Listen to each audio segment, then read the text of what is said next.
Richard Skipper celebrates. Every show is a celebration. Each show, Richard delivers the artists you love, showcasing what makes them unique. Never gossipy.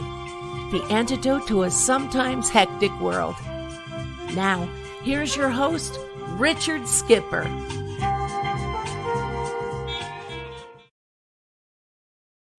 Happy Friday, everyone, and welcome to Richard Skipper Celebrates. For those of you who are joining me again, thanks for coming back.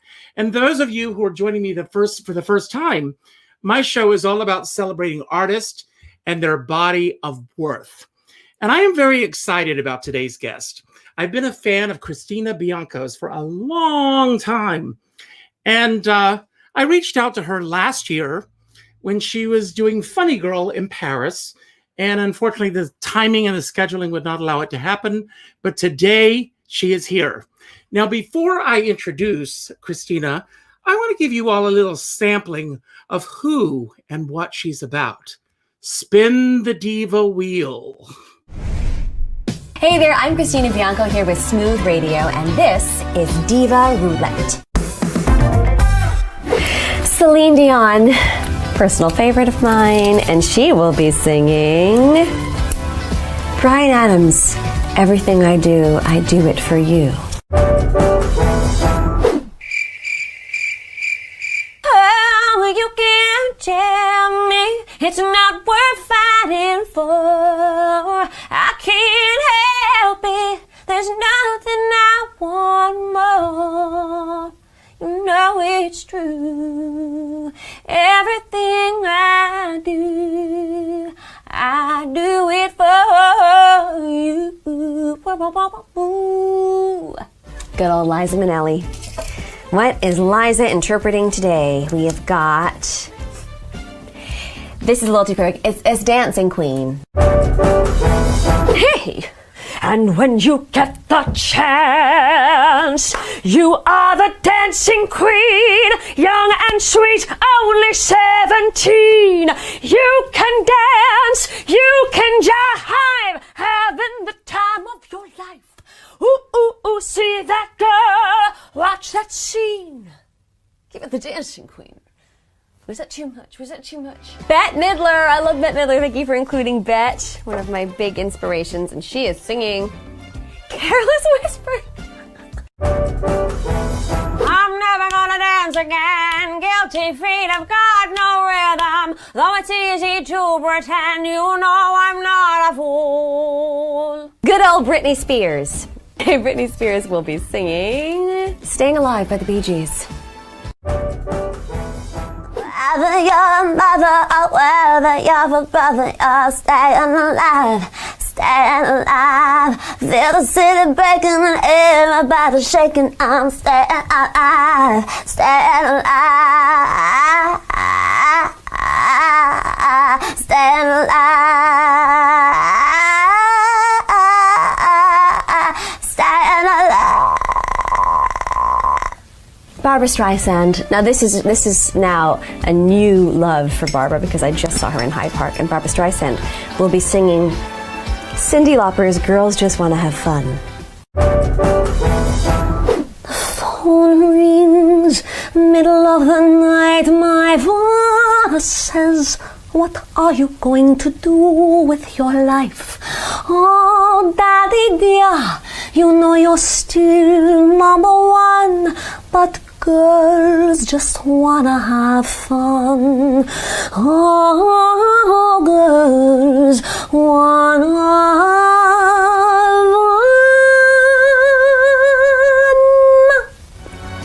fun. I like that one. I'm nervous because we get into the bottom. Julie Andrews. I think Julie Andrews makes everything sound so wholesome and good. What is she singing? She is singing Sussudio. Whose idea was this? Hey, there's a girl who's been on my mind all the the time. Sudi, oh, if she'd call me, I'd be there. I'd come running anywhere. She's all I need, all my life. I feel so good if I just say the word. Sudi, oh.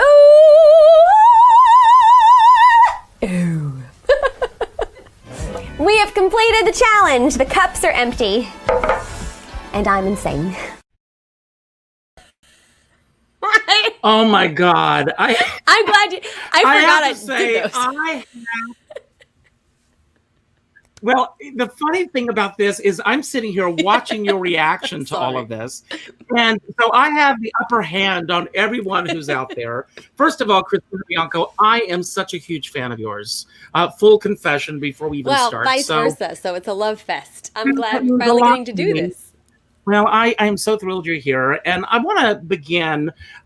Today marks 253 days since the Broadway theater shut down. And of course, that means our careers, both of us, are pretty much on hold for the most part, except for what we do right here. I want to ask how you're doing really in the midst of all this. I think today, fine, but that's the way it works. For me, it's ups and downs. I have always been somebody who is, I'm a lifelong New Yorker, so I'm definitely a little sarcastic. I can be a little bit jaded, but ultimately I'm a very positive person. I like to laugh. And so I was looking on the bright side. How do you look on the bright side of a pandemic? But I haven't been home in one place for a duration like this. I almost never, not since I was in school, grade school. And to get to spend this time with my husband and my dog means a lot to me, because I typically have been away for them half a year, more than half a year, sometimes at a time, particularly last year. So it's nice to be home. It's nice that my family's safe and healthy. It's not nice, as lovely as this exchange with you is, doing everything on a screen. That's not nice. Not making money and not working is not nice. But again, I've been trying to just take it each day as it comes. Some days are easier, some days are harder. Some days it's hard to get out of the fog of just the monotony of sitting and doing nothing and feeling like you're useless. That's what I keep saying. I said, I feel like I'm useless. So what am I contributing? What am I doing? So staying creative and doing stuff like this, and doing some live streams, and every event known to man I have, volunteered for or signed up for something. And some of it's overwhelming because you're doing a lot of work for not a lot of money, but it all keeps us busy and engaged and together. So in that respect, I know I'm fortunate to be more active and have more of a chance to interact like this and be seen. So I'm grateful for all that. I have a personal thing to share, though. You ready? Real personal? Yes. During times of trauma and I just don't feel right today, what do I do to make myself feel better? I cook. I bake. I love it. And since I travel so much, I can't typically Now, do you send out care packages as well? Well, I can. I may be on your list. Well, let me say to everybody watching, if I do, it'll be a little small miracle, because in the midst of this pandemic, my building's gas got busted. Oh, wow. So I was doing much better. Are you in Manhattan? I'm in Manhattan. Okay. It's a very common thing I've now learned. But so I would say I'm doing much better now. Things are looking up. We've got a vaccine coming. It's I'm getting more but right in the time for winter and darkness and cold, when I want to bake cookies and all that for everybody, no gas in the kitchen. Well, I have a theory that a lot of people are probably going to disagree with me on, but I believe that for January and February, everybody should shut down, and we should go. No, I'm serious. And we should go into hibernation like the bears do, and let this thing pass over us, like Passover in the Ten Commandments. I don't think it's crazy. And then let us all come out in the spring and let's dance in the streets. Like Brand New Day, right? Like Brand New Day. That's shutting the door. That's my hope and everything. I don't think that's a bad idea. My husband is working from home. I'm in my office, which, as you can all see, and I'm looking at your background as well, what we do to create studios in our homes. I've said in many closet. Yes, bookshelves are behind me. And I have said, yes. Studio apartment. Make it work. Okay, make it work. And I say, and my husband is working from home. He's in his office and I said, it's a good thing we like each other. So, and I'm sure that you feel the same way. It's a good thing. Yeah. How long have you been married? That's a good question. We've been married 12 years now. Wow. 12 years. My dog, I sent, like I said, I was not joking. I live in a studio apartment. So it's, if you can live together in an apartment in general, it's great. But if you can live in a studio apartment, you've got a strong marriage. But little Jeffrey, our dog, who just turned 11, and I used to always know our anniversary. What kind of dog do you have? A Schnauzer poodle, a schnoodle. Okay. His name is Jeff. And everybody makes fun of that, but we have our reasons for naming him Jeff. But yeah, he's a feisty, fun dog. Thankfully, still very healthy. But it's funny. He needs to get his exercise and get out. So we now that we can. For a while, the parks were closed. The dog parks were closed. That was really hard for us because, we want to obviously be good parents, as we say, parents to our dog and take them out. It's also important for us to get out too. So even without those little things, it's been quite difficult. So like I said, even with the winter coming, trying to stay positive, and I'm so grateful. My dog is better entertainment than TV. He's so ridiculously full of character. I mean, we say, well, he probably got it from us. We're just loud and crazy. So he's like, I will do that too. So he is. I have a Maltese who's a puppy. Got him in March, just in time for all of this. So did you get him before? I got him before.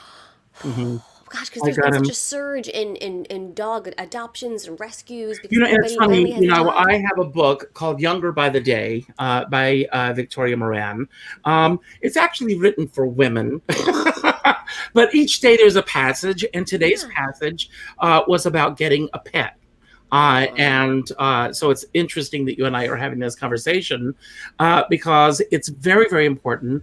When I first started doing these interviews, one of the first ones I did was a celebration of Bill Berloni.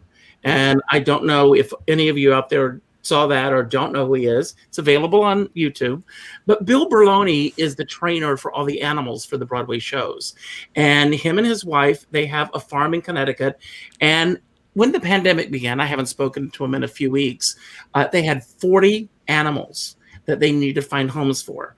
If you, and especially if you can adopt an older dog, please, please, please do. And I think right now, especially with the pandemic and everything, we can get out of the house now. We can go out.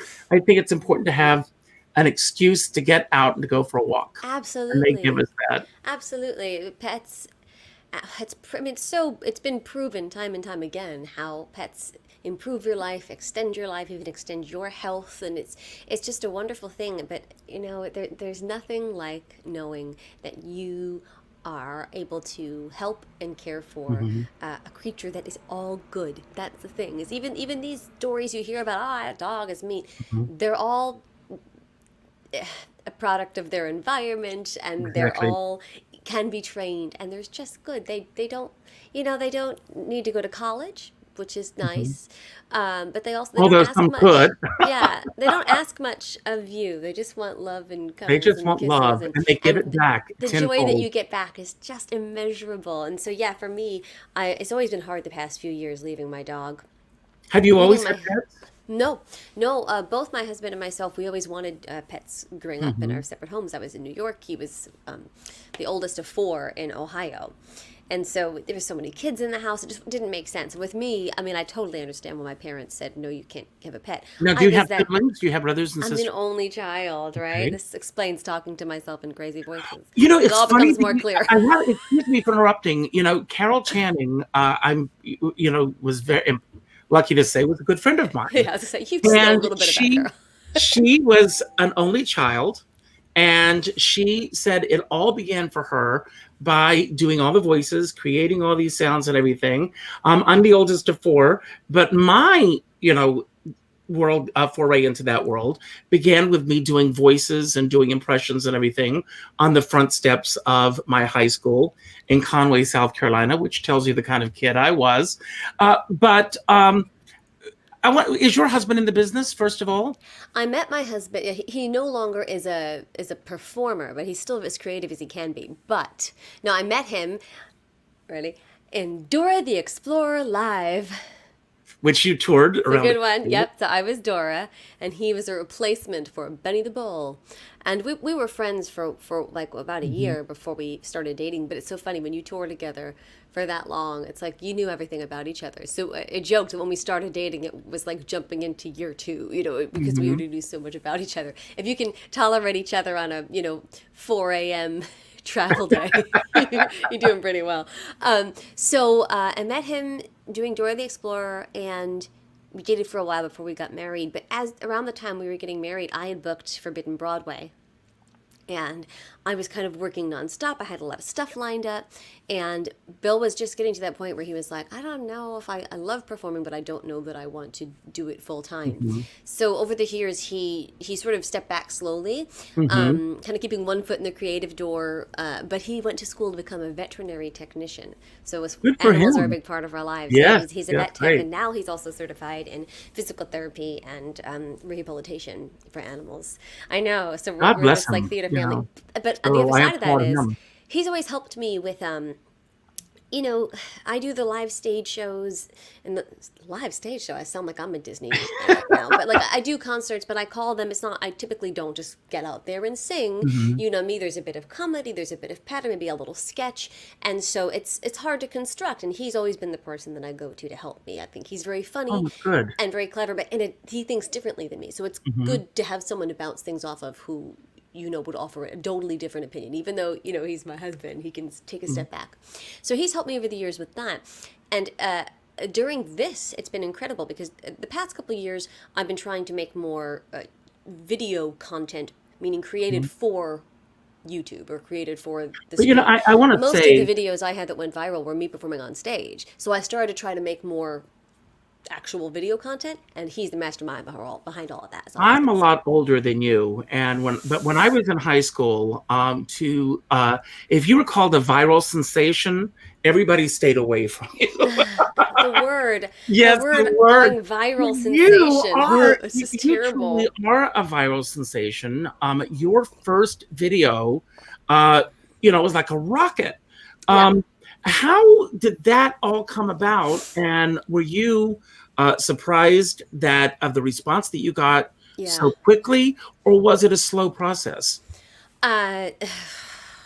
It's so hard. I always want to jump to like 5 different things. Italian. You're gonna deal with this. I'm sorry, Richard. Oh, I'm good at it. But I think that the first thing to say about that is it was a total surprise. I mean, if everybody knew how to go viral, they would. And what works for someone does not work for someone else, and what works the next day doesn't work for someone else. Like, it's crazy. For me, I had posted very few videos online, and really genuinely not so the world could see me, just because. Why not? My aunt and uncle would see it. My grandma and grandpa could watch it. Like, I really didn't have expectations of a broad reach.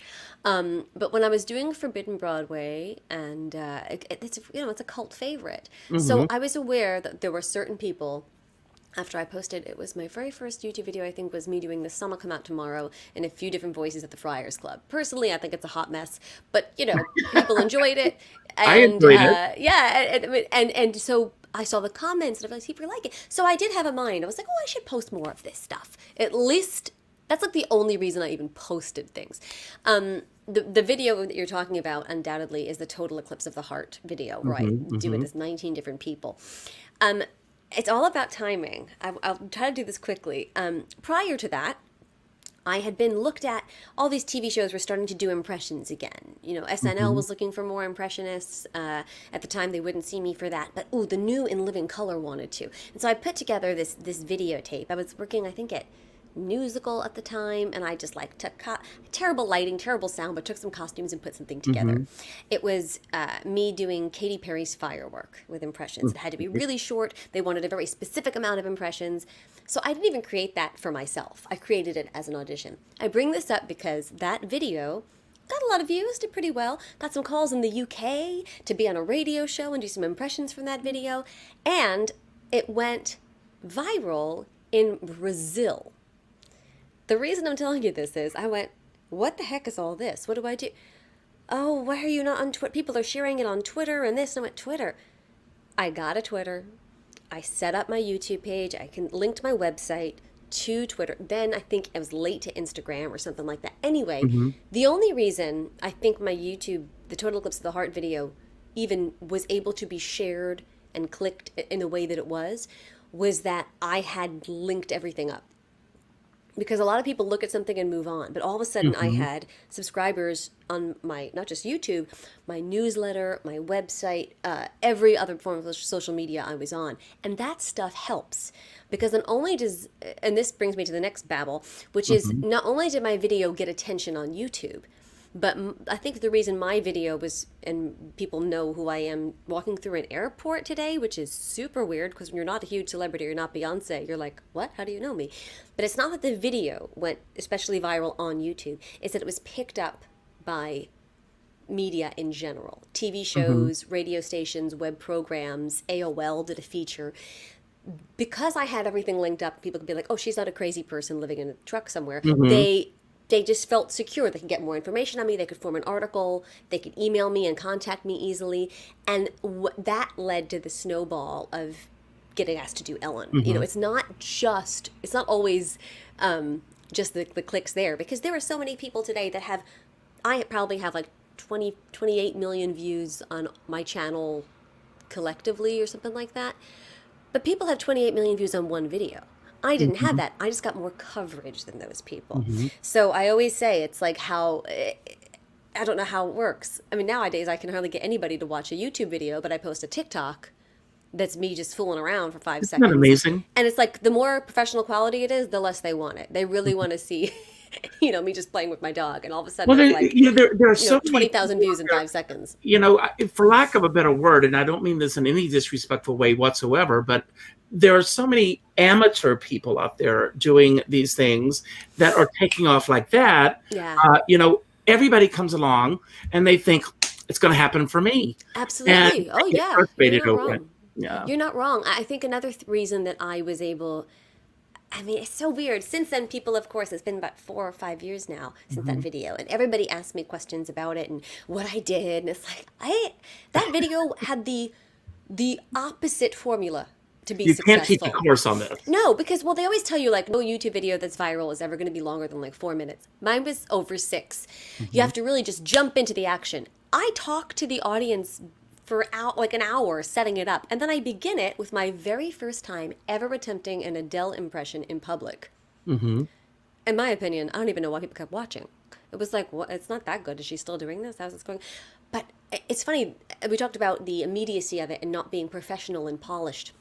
It's a double-edged sword, because a lot of times that sort of really polished performance, they go, well, yeah, but I'm going to see that on Broadway, or I'm going to see that on a TV show. They want to feel like they were there, and they want to feel like they can do it too, which is a blessing and a curse, right? For immediacy and they also want to feel that they can relate to you. That's it. Well, because that video was shot, my friend, I just didn't even know. I gave my friend a camera and said, hey, let's, just for the record, so I could have some memory of trying this thing for the first time. The camera was shaky, it was too noisy, but it didn't matter. It just took. And I think that, I couldn't replicate it. I waited forever to put something else out. And then I think it was one of the last people ever to post a cover of Let It Go. Like everyone had come and gone, the fad had sort of almost died. And I put out an impression, little cover of that. Messed up so many of the words. Again, not my best impressions. But, I tried not to be so precious about it, which is hard for someone who's used to saying lines, memorizing them, perfecting the piece, making sure it's perfect and going out there. But those are probably the 2 sloppiest performances I've ever done. And that went so viral as well. There's a blessing and a curse to that. First of all, the blessings, let's face it, came out there. Exposure, it was great. But don't let that, anyone who's watching and everything think that you don't work at what you do. You certainly do work at what you do. That's the gift. It may seem to you as if it's not your best work, or that you are not as polished as you would like to be. Right. But the rest of us are sitting there going, how does she do that? So yeah. So go ahead. Go ahead. I'm sorry. Oh, no, I was just going to say it's taught me a lot, because I always want things to be so perfect. But again, perfect to me is very different than how it comes across to an audience. And so I try to put that sort of always some bits that are very off the cuff and spontaneous, and just instantly done on audience suggestion, I now incorporate that into my live shows. So people can see the bits that are really, really fresh and that didn't quite work, but now I've got an idea for that. And then they can sort of, not knowingly, but compare it to, and here's a rehearsed piece. And I think that makes a better live performances than the shows I've been doing in the past, because it gives it more color and ebb and a flow. It also teaches me to go with the flow and be more, it makes the experience much more special for the audience, because every show really brings something new. Live theater, they say, is different every time, but honestly, if you go see Les Mis, you know what's going to happen. The music is going to be sung in a certain way. Well, but if you come see my show, there's a few numbers, literally, you're going to help me choose. Don't you love that? I mean, that was the way that I used to work with my show. Bless you. It used to scare the heck out of me. Now I enjoy it, but it took all this to do it. And I took it for granted. I mean, friends of mine, Carol Channing's stepdaughter said to me once that Carol was jealous that I was able to have that fluidity on stage because she was very scripted. She had the impression that everything she was doing was off the cuff, which was her gift, but everything was scripted, down to the T. In addition to doing all these phenomenal voices, you are a phenomenal actress and a great singer. Which came first, the impressions or the acting career? I was singing and acting in my own voice, in my own right, long before I was doing impressions, on purpose, I should say. Because when I was little, and you'll hear, I'm sure if you're listening to my album, you heard this. It's like when I was little, I was always doing voices. I was sort of a natural mimic, but I never took ownership of it. I was not that kid that waltzed into a room and was like, here's my Judy Garland. Like, I didn't do that. They would just hear me singing along, sounding like her singing Over the Rainbow, or hear me singing Dolly Parton with more of a little light, like, is my daughter speeding up her vibrato to sound like Dolly Parton?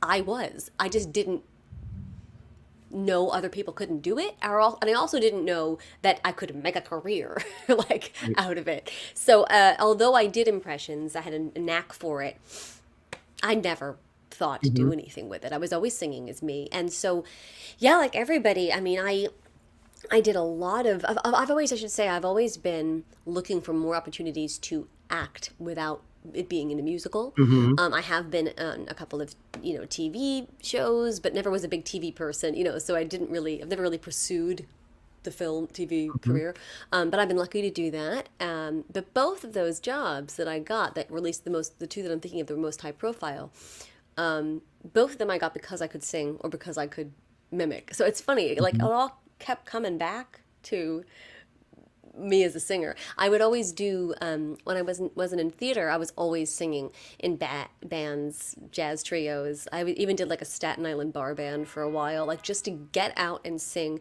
and to sing as many different styles of music as I could. I never wanted to choose, which in this business, when you're versatile like that, everyone always thinks it's a blessing. It's a blessing that you can submit yourself and present yourself for multiple opportunities. But once you get into the real theater side of it, people really like to put you in a box. And I think one of the reasons I'm not someone who they can say like, it's Wicked, it's Christina Bianco, it's, I don't have that one identifiable big credit or one box you can put me in. But I'm okay with that. I've had a really wacky, wild, already more verse and dynamic, and I just say interesting career than I ever thought I would. Because for years people are like, oh, you're really, really short, and I'm not putting myself down, I'm just telling you, No, well, as you know, like, when you checked in today, I was listening to you, and I was listening to your CD, and you sing Short People. But it's the backstory that you give that, also enhances that the song. Yeah, it's just that, for me, my height is a part of me that wasn't a big deal until everyone else told me it was. I mean, I have the daily struggles of reaching cabinets. Well, Judy Garland was 4'11". I know. Judy Garland, Elaine Page, Kristen Chenoweth. You're in good company. Elena Roger, who played Vita. They're in good company. I listen. Good things come in small packages is a silly little phrase, but in this case, it's just so funny how many opportunities I've not even been able to explore because of my height. And you're like, well, this person did, but unless you're already a celebrity or unless you've already got your foot in the door, I do understand that it's a gamble, particularly in the theatrical world. TV and film, it's a little bit easier. But in the theatrical world, it's all about pictures, isn't it? And it's like, if you're going to have me be the mother of a family, you really don't visually want to see the mother being shorter than the child. Like, I get that stuff. So I can But it take stuff back. happens. Yeah, I know. Well, this is why, and not a forced segue. We can come back to talking about it, but why when I just did Funny Girl, it was so great because the director decided to roll with it. He's like, well, one, your husband's 6 foot, Christina, and I happen to want to cast this guy as, Nick Arnstein, and he's about 6 foot tall and 6'1", and he liked the idea of, because I'm not Barbara Streisand, I'm not Fanny Brice. I'm quirky in my own way, but not in the way that both of them are, and they're not quirky in the same way as each other. He went, so what can we do here? And he decided to play up the height bit. So if I'm with all the Ziegfeld showgirls, it was comedy when I set foot on the stage. And so it's like, it's not impossible to use it, but it's an interesting thing of how often it has prevented me from exploring theatrical opportunities. So that's why I was always singing in other bands and putting stuff together. But now the laugh's on everybody because I get to sing like every role in every show. Wonderful. And pop and jazz and country and like in one concert. So I'm Let's very talk pleased. about Funny Girl for just a moment because this what? was yes, it was the most recent thing that you did. Am I correct? I did it. We had extended our run, and there was a talk of a possible further extension or reopening somewhere else to do it because we were forced to close, not because of a pandemic, just because of theatrical booking. We were forced to close on March 7th. I flew home March 9th from Paris, and I think 2 days later, France announced lockdown.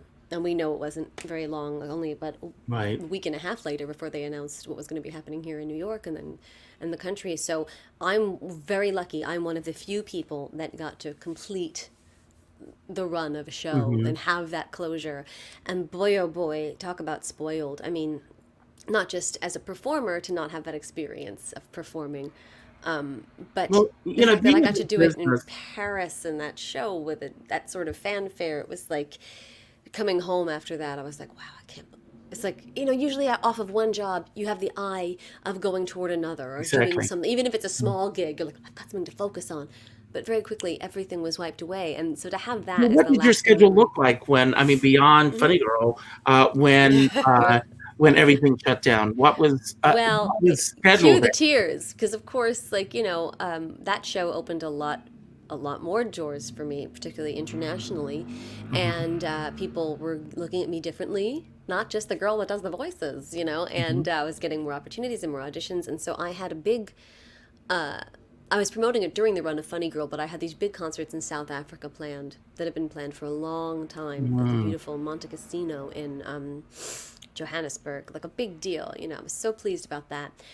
And off of that, I was supposed to go to Australia to do some of the festivals, like the Sydney Cabaret Festival, and then I was supposed to do, I can't say what it is yet, because it will be announced very shortly, like in the next I don't get an exclusive? No, I can't, I'm not allowed. But okay, this is an exclusive.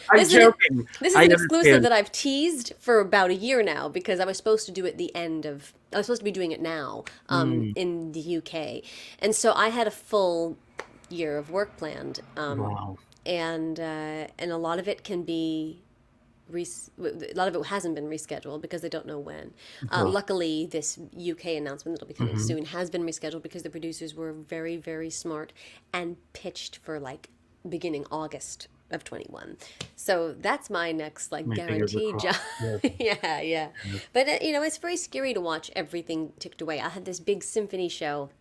My solo symphony show under Maestro Jack Everly, which I want to say I did with the Indianapolis Symphony. And I did a production of Hello, Dolly with the Indianapolis Symphony starring Sandy Patty. So I got that really cool experience to see her do that. I have been trying to get an interview with Sandy Patty for 100 years, We got to make this happen. Put it in because I love Sandy Patty. She's a gem. And I love that production of Hello, Dolly, which I watched. Yes.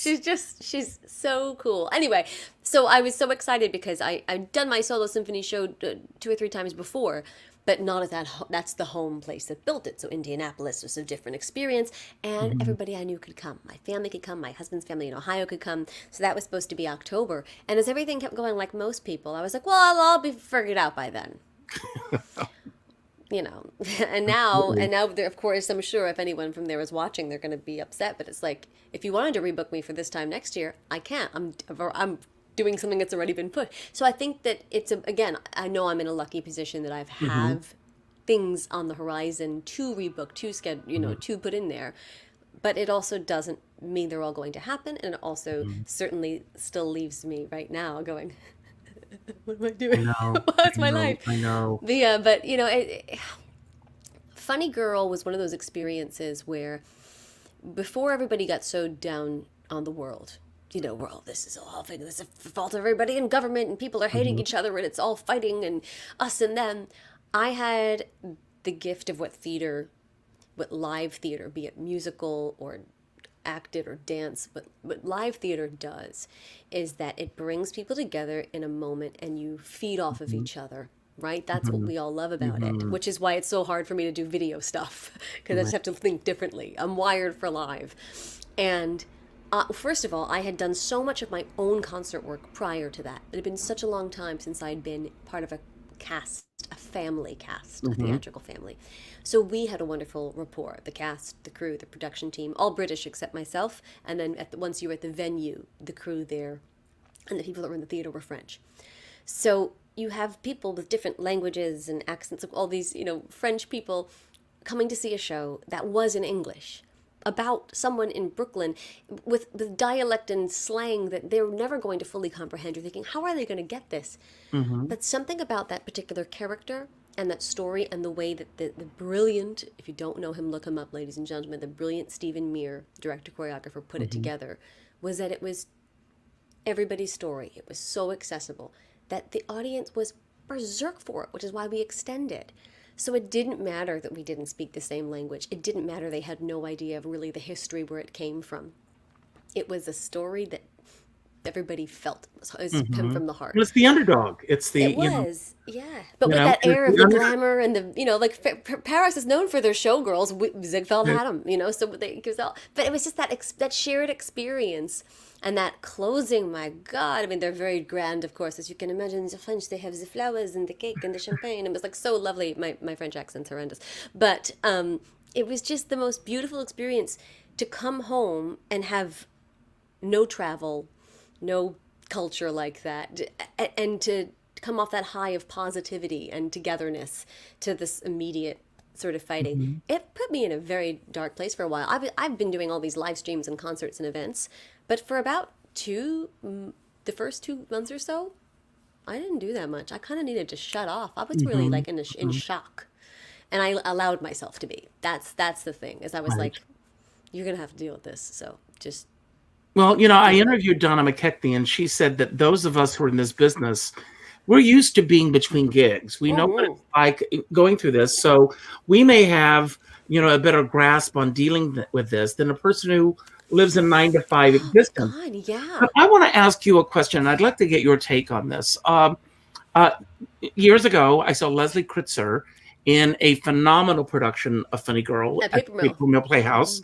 With my friend Diane Findlay, who I'm going to be interviewing in a couple of weeks. Yeah. And, you know, and then there was a production of Funny Girl just 2 years ago, I think, in London at the Chocolate Factory. Yes. And Weston, yeah. Yes. And yet there have been rumors year after year after year of a Broadway revival of Funny Girl. Yeah. Never happened. And we know of the incredible shadow of Barbra Streisand over the role.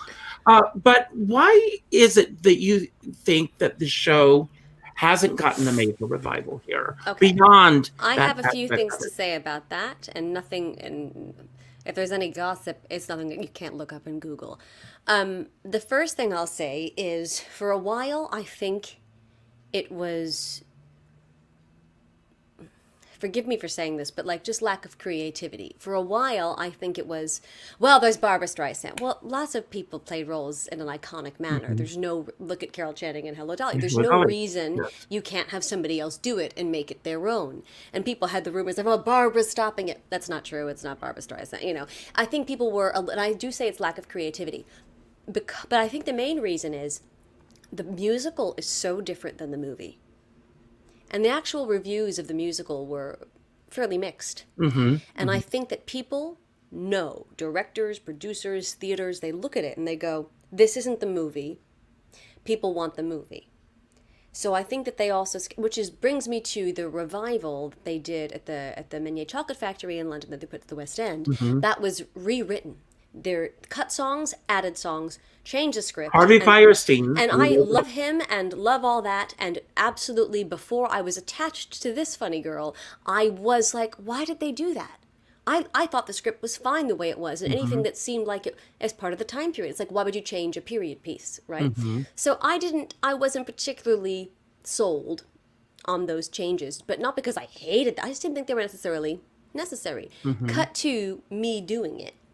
I read that script and I went, because it's really hard to get your hands on the original script, right? I'd seen it. I forgot where I saw it. I didn't see the paper mill. I was young and I couldn't see it. But I'd seen some production of Funny Girl. Perhaps I think it was maybe at the Westchester Broadway Theater, which will be no more soon. Sad. God. But anyway, I'm sorry. I shouldn't have said it. But I think I saw it there. And I remember, me, I remembered every bit of it. I was like, where'd that character go?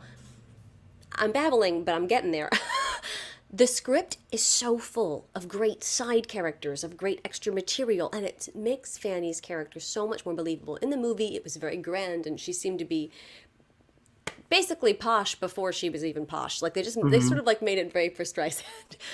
And the music was the great music of Fanny Rice, but in my opinion, so much of it did not support the story. But then again, they cut out most of the story.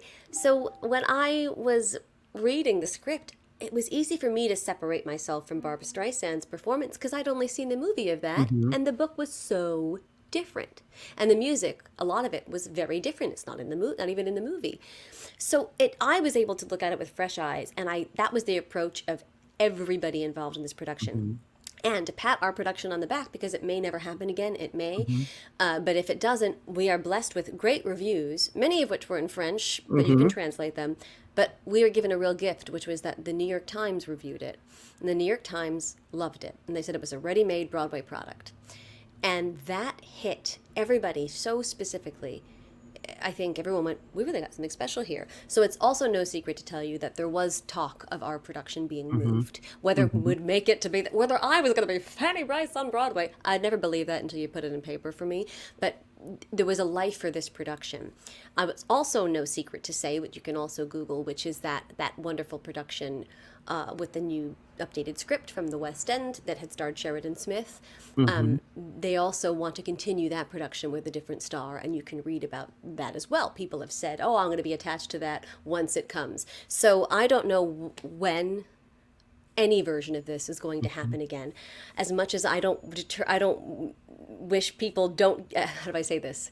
I would certainly not say anything negative. Obviously, I love my production. I'd love it to continue, but I wouldn't begrudge work on anybody else. But in my heart of hearts, I do hope that whatever production moves forward, I hope that they're more loyal to the original script, because I think. Well, I want to talk about that for a moment, and I'm glad you bring this up, because this is a very strong point for me. I'm a lot older than you are. I came to New York in 1979. And first Broadway show I saw in 1979 on December 19th was Oklahoma on Broadway, which was directed by Richard Rodgers, that production. Yeah, my God. But I am, when I go, I love cast recordings. I listen to Christine Petty and Seth Rudetsky all the time. I listen to these recordings. And when I go to the theater to see Oklahoma, Funny Girl, Hello, Dolly, I want to see that production. And I don't want to begrudge anyone else wanting to put their own spin on a story. But, You're more of a purist when it comes to the way it was originally done. And so I'm not, because I am all about celebrating artists, and I never want to poo-poo anyone's production. No. But by the same token, what scares me is that when a new production gets written, that the original product is pushed aside. Because from that point on, everybody wants to do the new version. Well, that's how I feel about movie versions of musicals, and Funny Girl's a great case in point. So I understand. I'm more of a purist too when it comes to that stuff. And I think there's a difference between a production. Oklahoma's a great example, obviously, with a very successful, controversial, different production having just been on Broadway, where you take an entire piece and you put it in a different setting in a different time period. I think that that's the farthest way you could go with it. But that's more palatable to me as a viewer. It's like, oh, this is totally different. Here we go.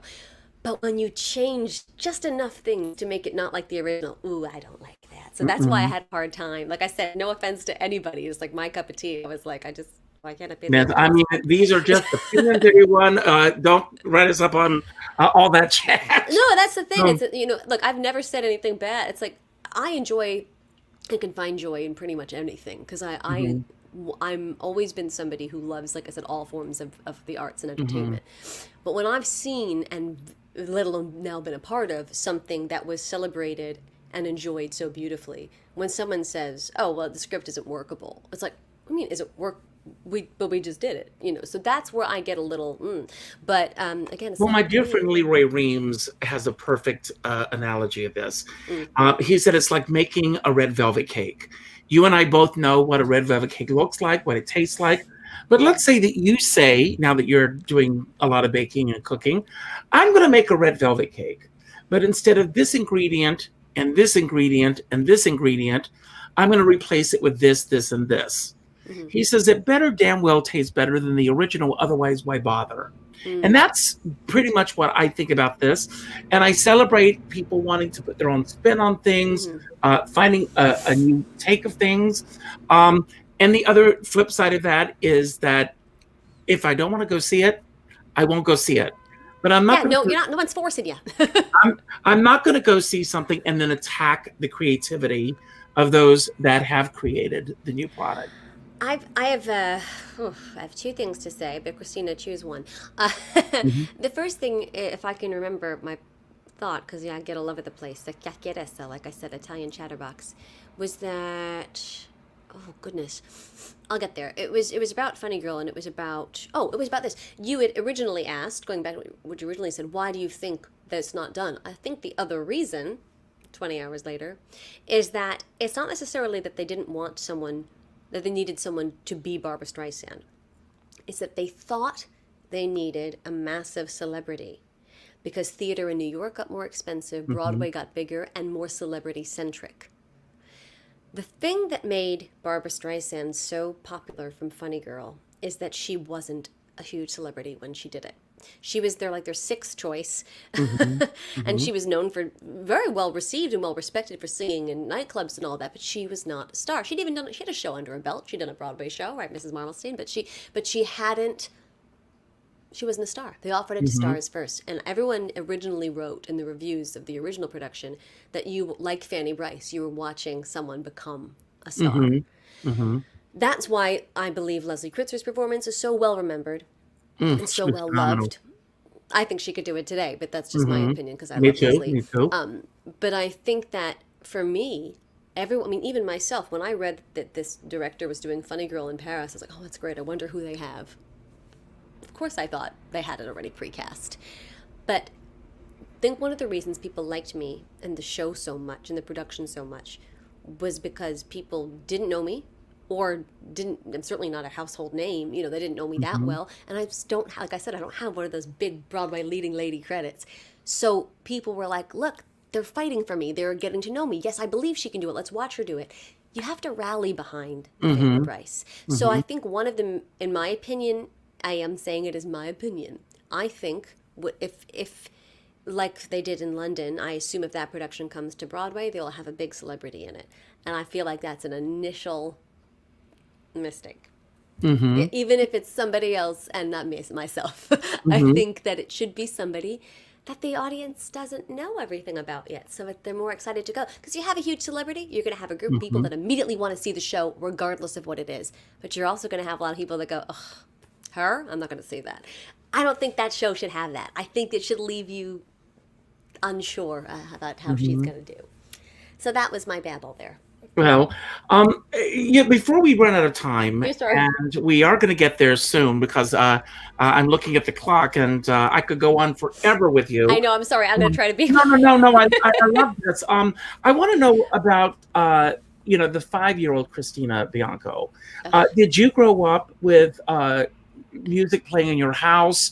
Were your parents interested in the arts? What was the first Broadway show that you saw? Oh, okay. So I grew up in the most musical home you could ever imagine. My father was working in radio and programming. So I had cassettes and then CDs in his office stacked up to here. And sometimes he'd be like, here, Chris, take this.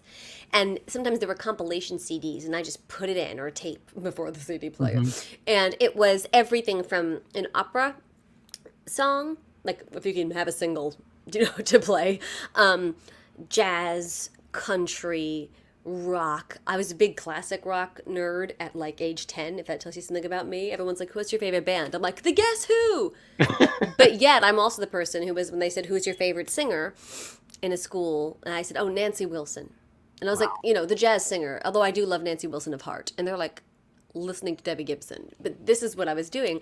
So theater was, again, where kids could perform. Now there are more outlets. So I was doing theater from a young age. And age 5, you better believe I was getting up on tables acting out all of Annie. That's what I was doing. And it's a great part thanks to my parents. My mom plays the piano pretty darn well. And she would do a lot by ear. And so she would sit down and play stuff if I wanted to sing it and teach herself. And it was so lovely to have that upbringing. And that's why I was comfortable singing, country music, and then could take that and run with it. You asked me a second part of that. I want to ask you, you have done, you've done theater, you've done concerts, you've done cabaret, symphony orchestras.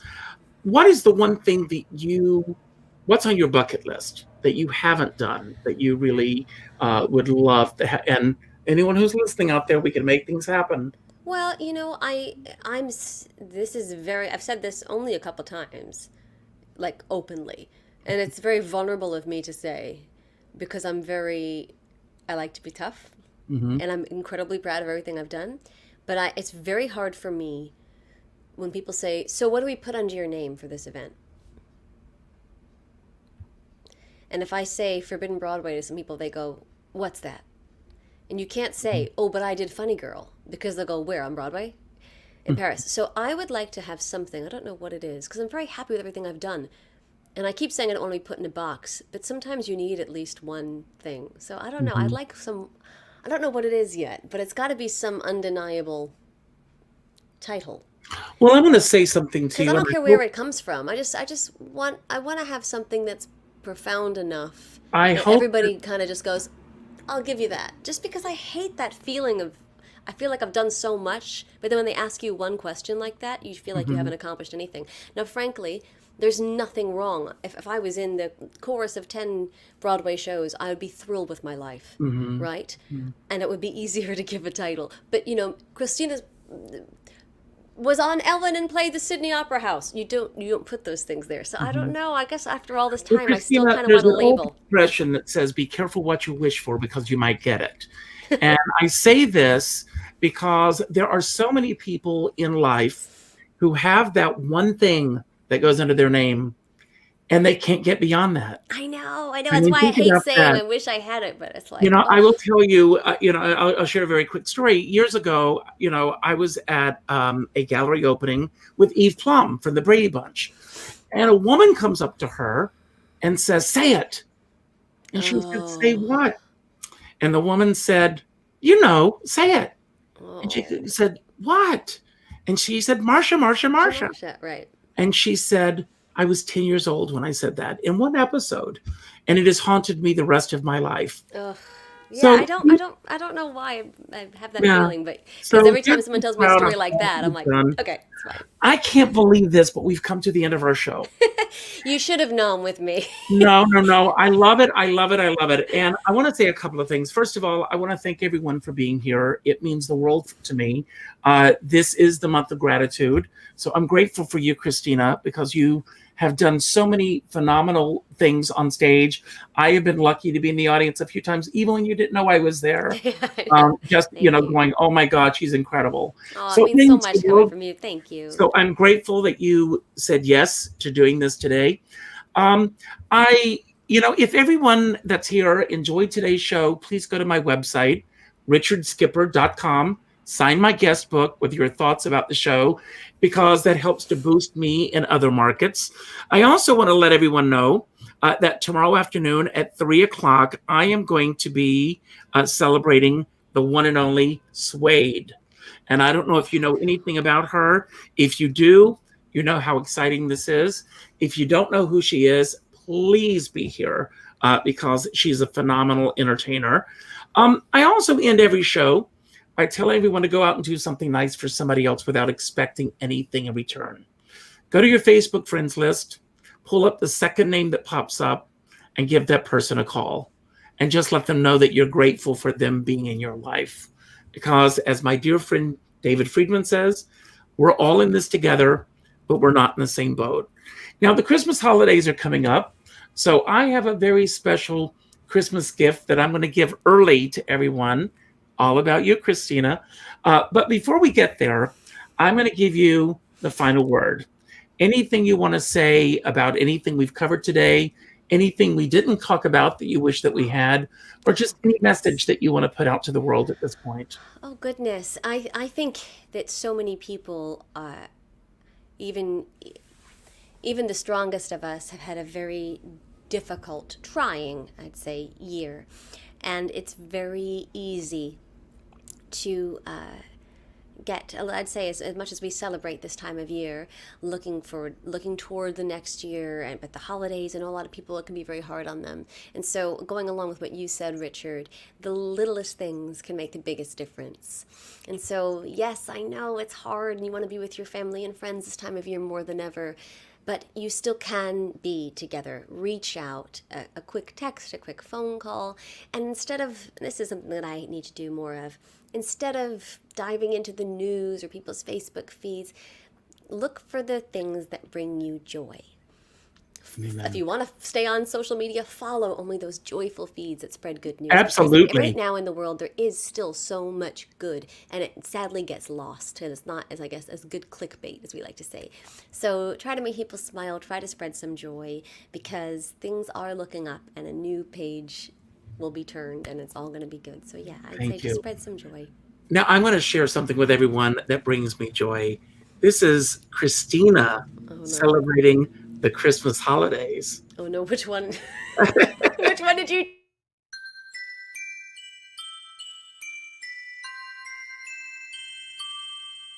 Oh, I don't want a lot for Christmas, but there is just one thing I need. I don't care about the presents underneath that Christmas tree. And I just want you for my own, sweetie. You know, more than you could possibly ever know, darling. All right? Make my wish come true.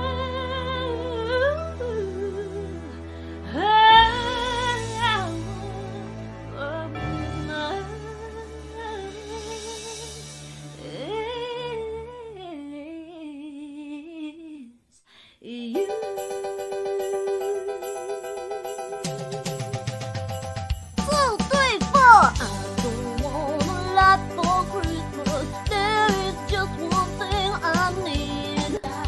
I don't even care about the persons underneath the Christmas tree. Like, I'm the materialistic person that got my mom and my dad and my godmom Dolly Parton. I'm pretty cool by myself. I don't need to hang my stocking there upon the fireplace.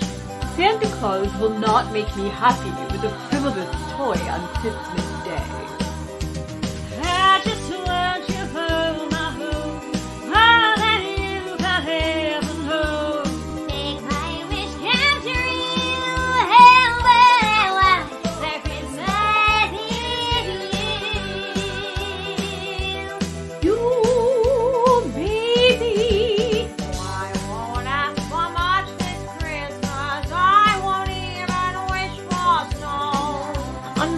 Keep on waiting underneath the... I won't make a list and send it to the North Pole for St. Nick. Okay, I won't even stay awake through those magical reindeer clip. I'm just gonna sleep through it because that is how little I care, okay?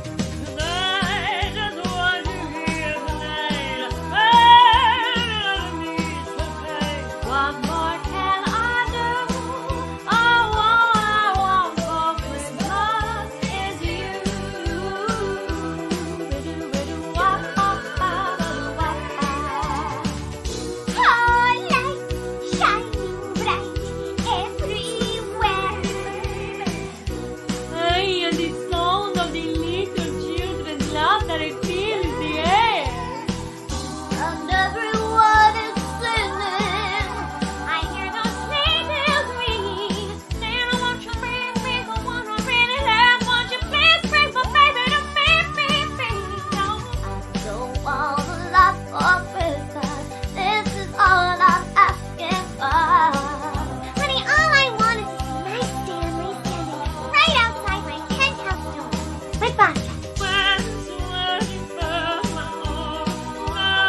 and you, and you.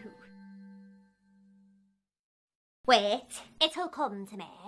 And behold, another year begins. What?